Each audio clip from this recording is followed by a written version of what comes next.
This is Candor Talk. Thank you for tuning in.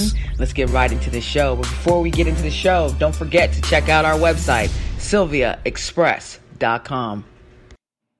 Hey, fabulous people. How you doing? It's a great Saturday, and thank you so much for tuning into Candor Talk. And I'm your host, Sylvia. Okay, so the Trump crime family is in serious trouble. But anyway, so much has happened over the past week that there is no way I can cover it all in one show. But I intend to cover the most important and impactful topics like the imposter in the White House, his corrupt children, hope-hicks resignation, and the Mueller investigation that is heating up. However, before I do, please check out this very impactful video in the description link. And I'll talk about that in segment 2. But it's about a father who recognized his mortality, that he would not live forever, and wanted to ensure that his infant son knows how much he loves him and what he wishes for him as a respectable citizen. I'll discuss it later, but the video is in the description link. Please check it out, definitely, after you listen to the show. But anyway, the Trump crime family and his administration are in peril, and he has no one else to blame but himself. I said in one of my shows a while back that I couldn't understand how anyone was still working for the imposter in the White House. It's becoming more apparent that people are recognizing the toxicity of his presidency and that he's a fake president, and they are fleeing. The latest to leave is hope-hicks. This is monumental for many reasons, but primarily the timing. Hope-hicks gave testimony behind closed doors to Congress, where she admits to telling white lies for Trump. Then subsequently, she resigns the very next day. Here is what they're saying transpired. Basically, here's a summary of what transpired. Here it is. Surprise resignation at the White House. The woman who had perhaps more power than anyone to grant access to the president is leaving. Hope Hicks, the communications director, had been a top aide to Mr. Trump, and before that, his daughter Ivanka for years. We get more on this now from White House correspondent and Face the Nation moderator Margaret Brennan. Margaret, what happened? Well, 29-year-old Hope Hicks is President Trump's longest-serving political aide and his most trusted. The White House says she had been considering leaving her position for months, and now she wants to take on a job outside of government. So no comment at all? The announcement came a day after she testified before the House Intelligence Committee, which is investigating Russian interference in the 2016 election. Sources say she told the committee that her work for the president required her to tell white lies, but she never lied about Russia.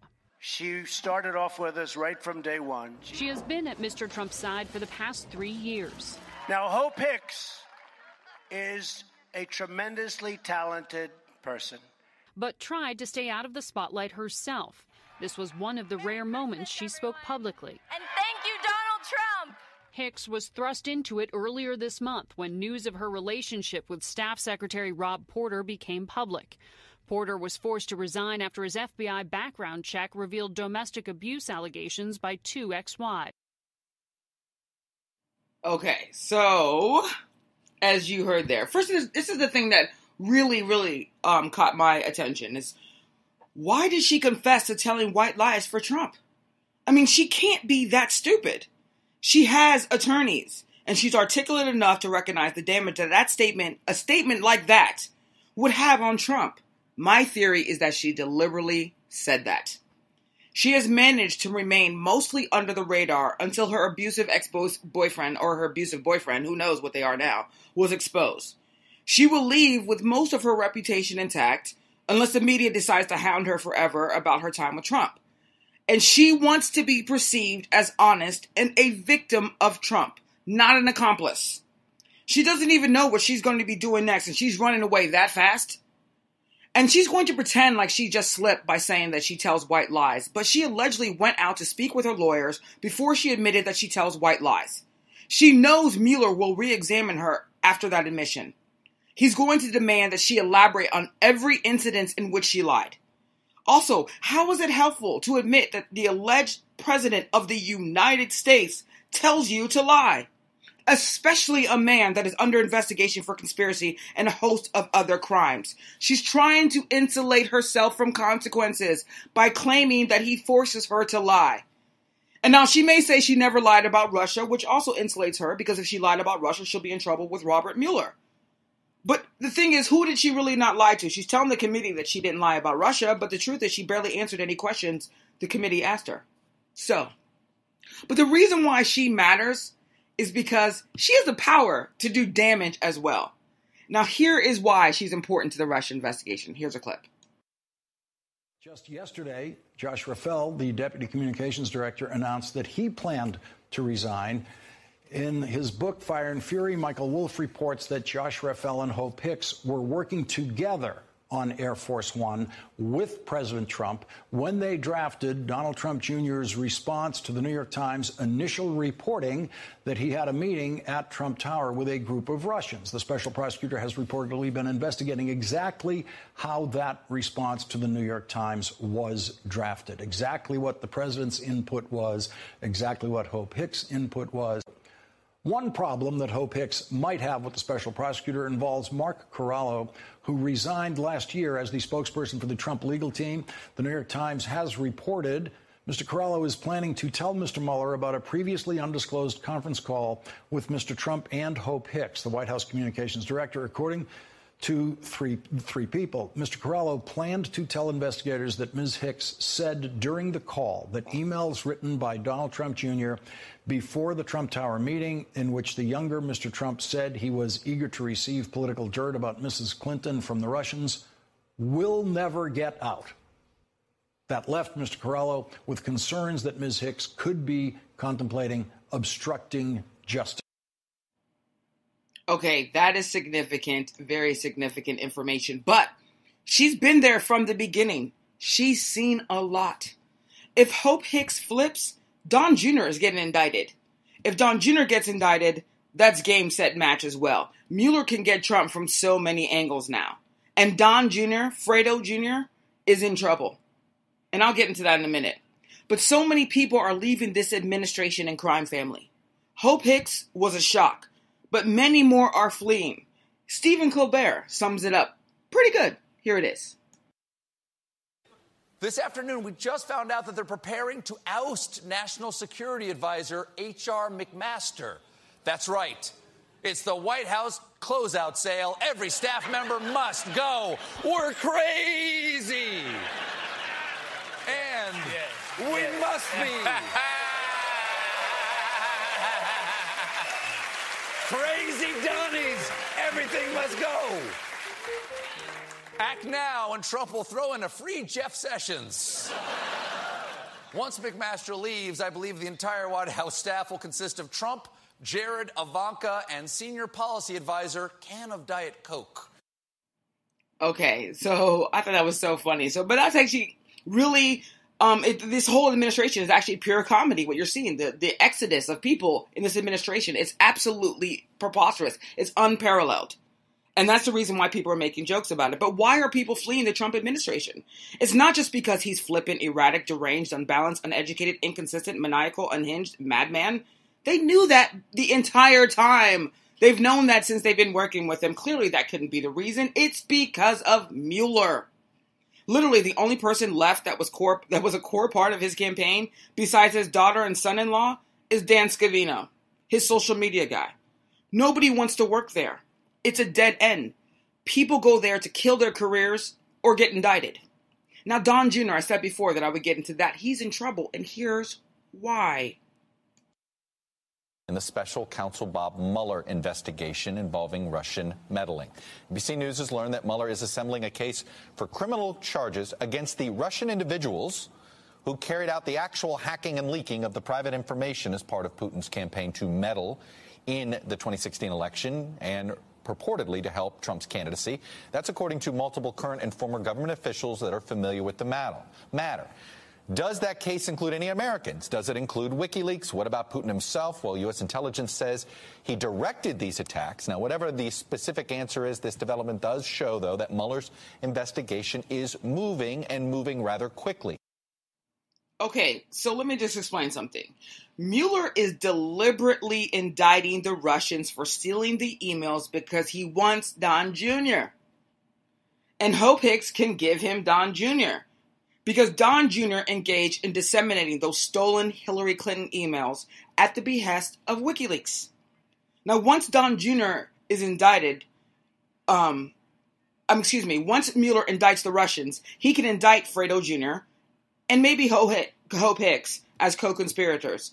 And if Hope-hicks gets indicted, she's definitely going to start talking because she never intended for this to be part of what was going to be on her resume. And my belief is that Hope-hicks and Don Jr. are in a lot of trouble right now. They should be very concerned. And Trump is equally culpable, which means he will also likely get indicted as well as a co-conspirator to the dissemination of the stolen WikiLeaks hacked documents. That is not good news for Donald Trump Jr. because we all know that WikiLeaks told him, here are these stolen documents. They gave him literally the file of the stolen documents, and then he disseminated those on Twitter at the request of WikiLeaks. Now Mueller's going to indict Russians for disseminating Hillary's emails. Don Jr., Fredo, you're in trouble. And Trump should also be concerned because Mueller's team asked about Trump's Russian business dealings as he weighed a run for president. That is important information, and here is what they say is happening. Investigators for Robert Mueller have been asking questions of witnesses about business activities of Donald Trump in Russia prior to the 2016 campaign at a time when Mr. Trump was considering a run for the president. This is significant because it shows that Mueller's team is reaching beyond the campaign and checking into, at least exploring whether Russia was looking to influence Donald Trump in any way at a time when he was both exploring business interests in Russia and considering this presidential run. Okay, and they are also investigating whether Trump tried to obstruct justice by going after Jeff Sessions and when he knew about the WikiLeaks stolen Hillary Clinton emails. And it's so funny because they had reported that the imposter in the White House was being investigated for basically trying to oust Jeff Sessions. But before they had reported that, the imposter decided to attack Jeff Sessions for allowing the IG to investigate FISA alleged issues. He called him disgraceful. And Jeff Sessions has fired back after the attacks. And let me just be abundantly clear. I despise Jeff Sessions, but he fired back because he doesn't respect Trump anymore. He's seen the evidence. He's not going down with Trump. But here's what he said.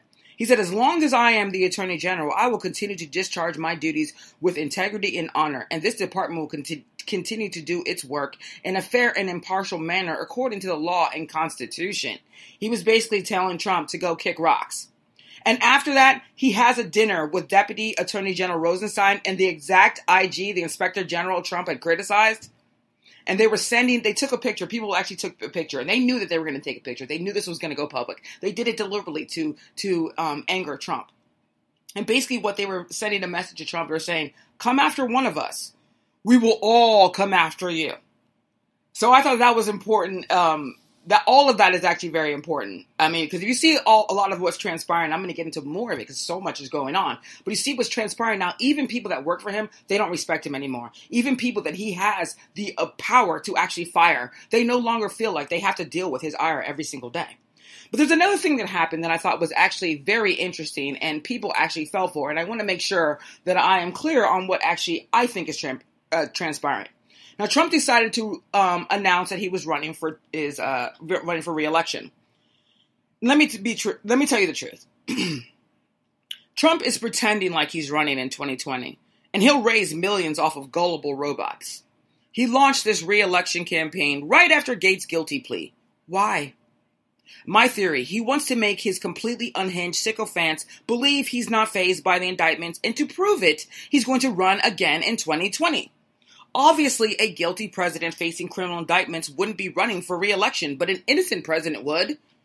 He's trying to create this perception that he's not even worried at all. I mean, he's just not fazed at all about these indictments and all the chaos that's happening in his administration, when we all know that he's having constant diarrhea over this. And the second reason that he decided to launch this campaign, because at his core, he's a con artist.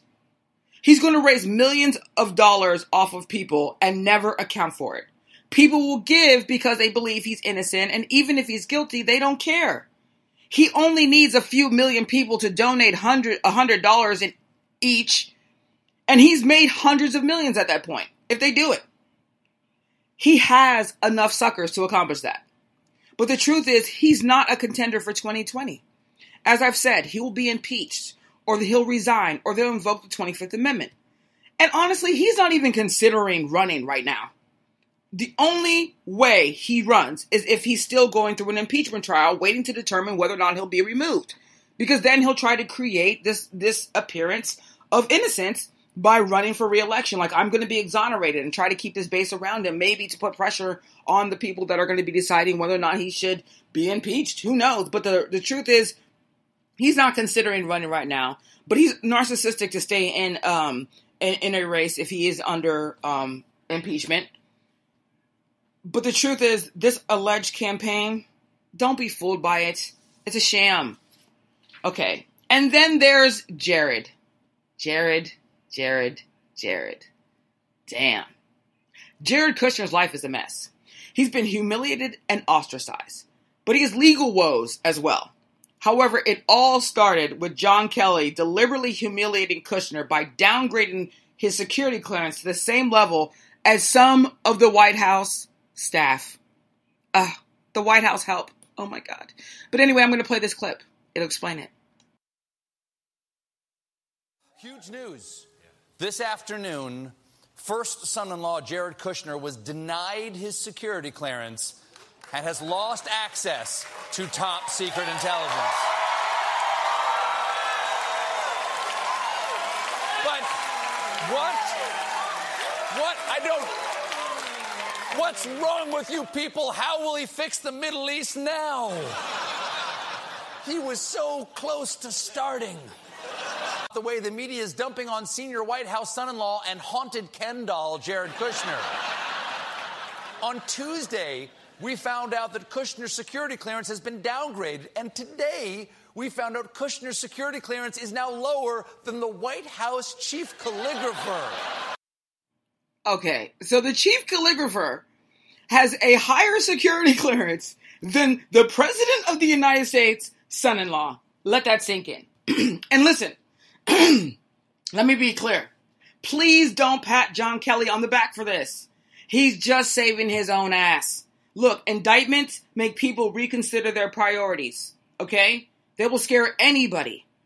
And what John Kelly realized is that it was better to be against Kushner right now than be for him. And the reason why he realized that is because Kushner is in a lot of trouble. Here are some of the things that are happening right now to Kushner that make him literally a legal liability for Trump if he stays in this administration. Here it is. What we found is that officials in 4 different foreign countries were discovered talking about Jared Kushner, and particularly ways that he could be influenced or manipulated, owing, in their view, to his lack of experience in government and also his complex business dealings and the debt that his real estate company has. Also, along with this, what we found is that Kushner's own contacts and conversations with foreign officials have been flagged inside the White House and are one reason why he has been unable to obtain a final security clearance. They're reporting here, Special Counsel Robert Mueller's team has asked witnesses about Jared Kushner's efforts to secure financing for his family's real estate properties, focusing specifically on his discussions during the transition with individuals from Qatar, Turkey, as well as Russia, China, and the United Arab Emirates. Okay, and then it's not even just that. Also, he borrowed money from very wealthy billionaires after they had meetings with him in the White House. I mean, Kushner is toast. It's just a matter of time before he gets indicted. Honestly, if I am Ivanka, who is also under investigation right now, I'd pack up the family bags and head the fuck home today. Everyone now knows that her husband is broke and in debt, that he likely engaged in pay-to-play, his businesses are failing, he's under investigation and so is she, his security clearance has been downgraded to lower than the calligrapher in the White House, he's the brunt of jokes daily. Go the hell home, Ivanka. The truth is, Jared could already be indicted right now, and we wouldn't even know, nor would she, or he, or the imposter. This is how it'll play out. Mueller would either seal the indictment until he indicted Trump, or he will wait to indict. Only, unless there's statute of limitations issues. If there's statute of limitations, then he'll indict, timely. But most likely, he will wait to indict or he will seal that indictment, and only because he likely wouldn't want Trump to have the option of shutting down the investigation before he indicts Trump. Mueller knows that a Saturday night massacre by Trump wouldn't do any damage to Trump by a GOP-led Congress. They wouldn't do anything. Let's just be clear. Right-wing media would defend him relentlessly and rally the Trump sycophantic, unhinged base, and the GOP then would be afraid to do anything. It would be a horrific strategy to allow an unsealed indictment of Jared before you indicted Trump. Only reason Mueller would do it is if he thinks his firing is imminent, or the investigation is in trouble somehow, or there's a statute of limitations problem. But that's the only way Mueller would do it. Because Mueller knows that Trump can't fire Mueller once Trump's indicted. The GOP-led Congress would be scared not to impeach him after that. They'd be afraid they would get indicted, or a new administration would come after them if they just sat there and didn't do anything about, this damaging indictment against the imposter in the White House. So it's short-sighted to take Trump's side at that point if you are the GOP in Congress when you see the indictment of the President of the United States. So their survival instincts will kick in, and it'll supersede saving Trump's ass. And the reason we know that they're so completely spineless, and the reason why Mueller is not going to likely unseal that indictment if he already indicted Jared until he indicts Trump, is because we know that the Republicans are spineless cowards because of how they handled the Russian criminal interference in our elections. New evidence has been released that questions whether Trump is even the rightful president at all after Russian criminal interference. I have always called the squatter in the White House an imposter. He's actually an usurper. His legitimacy is forever questionable. Did he actually win the presidency? He'll forever have an asterisk next to his name, and beside it will say, legitimacy disputed. Look, the Russians hacked the vote. NBC released its exclusive report that said Russians compromised election systems in 7 states prior to 2016 vote. U.S. officials tell NBC News. So knowing that there are these indictments, there's a confirmed hacking of at least 7 states, the criminal interference, and the GOP leaders cowardly allow it to continue. They don't even force Trump to implement sanctions against Russia or take any kind of actions against Russia. Why would Mueller let an indictment of Jared Kushner go public? So that Trump could shut it down and then the GOP does nothing, like they've done nothing about Russia? That's why Mueller would never do that. But Russia interfered in our elections.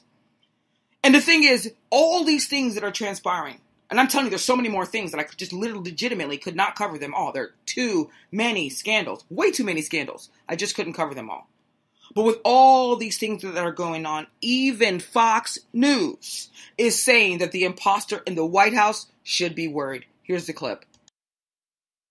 So with both Manafort and Kushner in hot water, should the president be worried? Let me ask Fox News senior judicial analyst Judge Andrew Napolitano is on the case. So let's welcome back, Judge. Oh, thank you. Thank you. In a word, yes. Yeah. Okay, that's Fox News. Fox News said, in a word, should he be worried? Yes. Okay. And then he goes and he starts a trade war this week. And I'm not going to talk too much about that because this is why. Why did he start a trade war? To piss off the entire world. He's crashing the markets, and he thinks that trade wars are good. Trade wars are good for everybody. We just need a little trade war so that everybody can start paying more for goods, and then I will look like the hero. The reason why he did it is to change the narrative. Instead of us talking about his damaged presidency and the Trump crime family going down in burning flames, we shift to trade. I'm not. It will all work out in the end, this whole trade situation. It will work out. I'm focused on his imploding crime family. Things are so bad that sooner or later news outlets can't even call the scandals breaking news. Every single day there is a scandal. Soon they're going to be like breaking... You know what? Fuck it. Another damn scandal. No need to break the story. It's just scandal 1,652,000 since January 20, 2017. This administration is in peril, and if Congress doesn't act soon, they will make the presidency a complete joke. The U.S. will remain a laughingstock. Countries will continue to shun the U.S., and it will no longer be viewed as a leader of the free world. That's why we must be grateful for Mueller. He's the last hope to save us all. I'll be right back.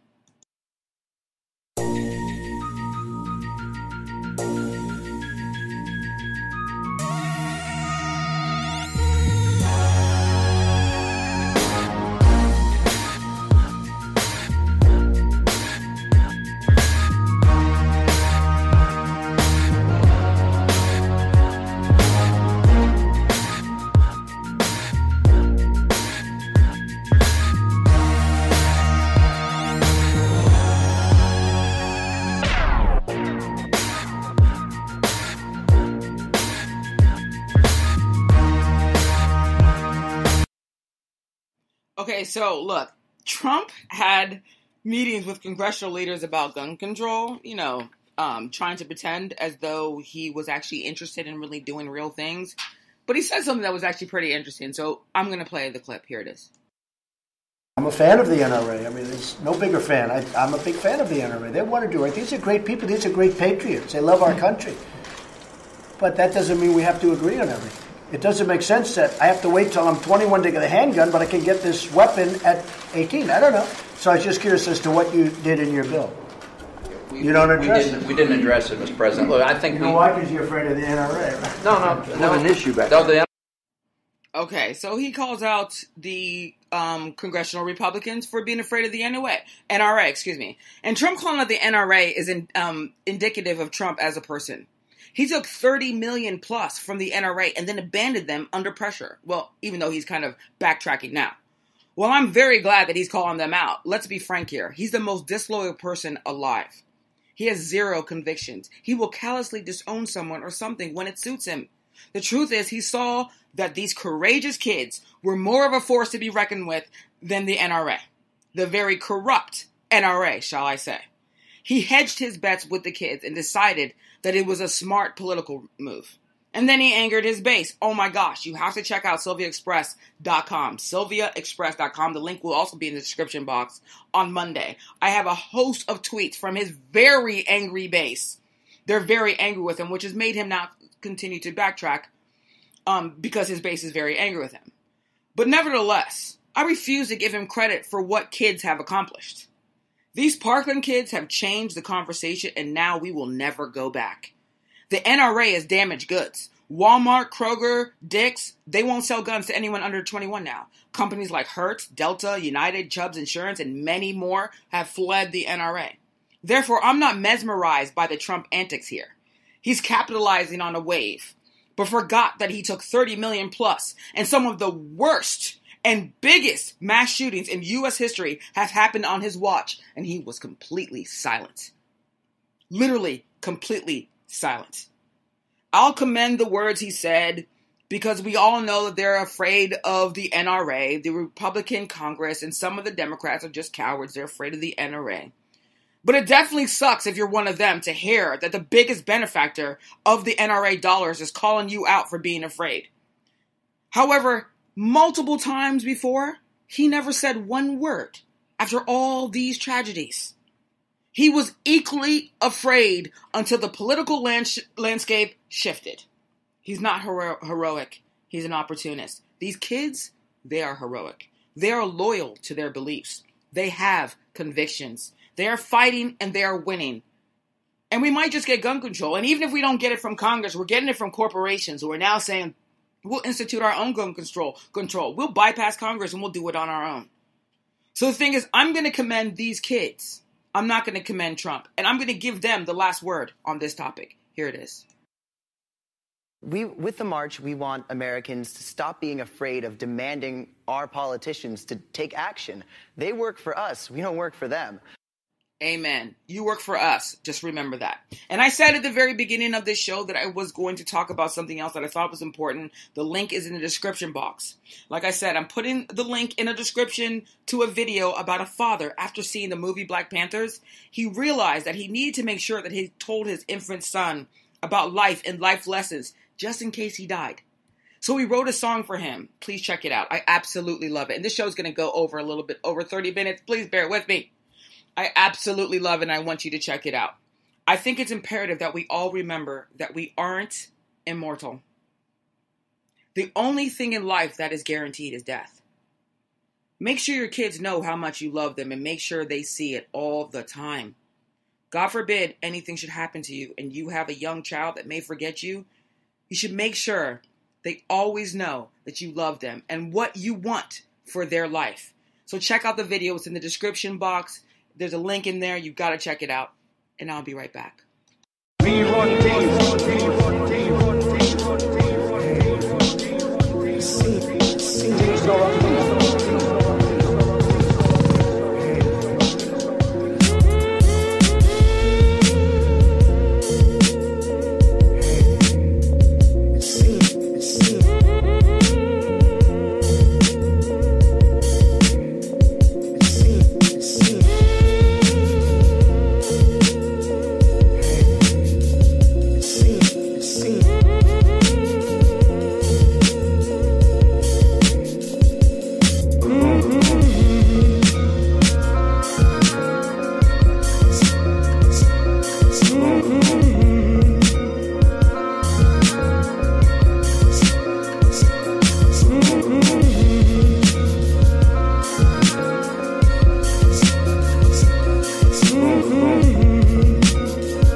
right, fabulous people. Thank you so much for staying with me today as I go through this scandals upon scandals upon scandals in the Trump administration and the Trump crime family. Don't forget to check out SylviaExpress.com. The link is also in the description box. And also, don't forget to check out that link of that video of the father. I think you guys will really enjoy it. Until next time, next Saturday, don't forget also, I'm going to be posting Trump regrets. So you got to check those out. They're actually, some of them are pretty hilarious. Some even said they want him to get impeached. It's crazy. So anyway, check that out. It's going to be on SylviaExpress.com. It's going to be on Monday. And I hope you guys have a great Saturday. Enjoy your week. And I will see you next week. Have a good one.